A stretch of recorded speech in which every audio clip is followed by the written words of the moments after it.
Olimtoy va qishloqdagilar bu nima deyaqani? Qo'li zart ko'rmasin, baliq borki, labini yeykan bo'libdi. Qishloqdagilar bu nima deydi?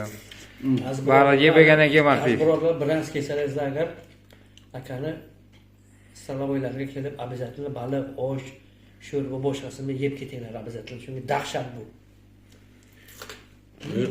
Yegandan keyin bilasizlar, chunki gapirishga tili ojiz. Buni kelib ko'rib yeyish kerak, keyin Osh bersan olaylar. Rahmat. Ha, olim.